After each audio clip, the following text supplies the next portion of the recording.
ఇంటికి వచ్చాడు పరశురాముడు. దూడ అరుస్తోంది. తండ్రి బాధగా కూర్చున్నాడు. అడిగాడు, నాన్నగారు ఏమైందండి, మన ఇంట్లో ఉండవలసిన ఆవేది అని అడిగాడు. కార్తవీర్యార్జునుడు వచ్చాడు, రా నేను ఆతిథ్యం ఇచ్చాను, ఆతిథ్యం అంతా తీసుకుని చెప్పను కూడా చెప్పలేదురా, ఆవును తోలుకు రండిని దూడని విడిచిపెట్టి ఆవుని ఎత్తుకుపోయాడు రా అన్నాడు. అంత పని చేస్తాడా నాన్నగారు, చెప్తానుండండి అని వెంటనే తన పరశువు తీసి భుజాన వేసుకుని పరిగెత్తాడు.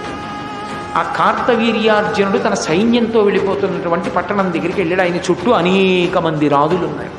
ఎరా నువ్వు ఆవుని విడిచిపెడతావా, నాతో యుద్ధం చేస్తావా అని అడిగాడు పరశురాముడు. కార్తవీర్యార్జునుడు అన్నాడు, బాలుడు వెర్రి బ్రాహ్మణుడు, బ్రాహ్మణ పిల్లాడు కదూ, వెర్రేడు, ఏమీ తెలియదు, యుద్ధానికి వచ్చాడు. బ్రాహ్మణుణ్ణి మనం చంపితే తప్పు, వాడే యుద్ధానికి వస్తే తప్పేమిటి, చంపి అక్కడ పారేయండి. ఆయనలో ఉన్నటువంటి శివకేశవుల యొక్క ఆవేశం బయటికి వచ్చింది. ఆయన ధనుష్టంకారం చేసి బాణ పరంపరలతోటి ఈ మొత్తం సైన్యాన్ని పడగొట్టి ఒక్క దూకి తన యొక్క పరశువుతో కార్తవీర్యార్జునుడి 1000 చేతులు నరికేశాడు. కార్తవీర్యార్జునుడి 1000 చేతులు నరికేసి ఆయన కంఠాన్ని నరికేశాడు. కార్తవీర్యార్జునుడు చచ్చిపోయాడు. ఒక్క ఆవు వల్ల పరశురామావతారం అంత క్రౌర్యానికి వెళ్ళిపోయింది. పరశురామావతారం 21 మాటలు దండయాత్ర చేసి క్షత్రియుల్ని చంపడం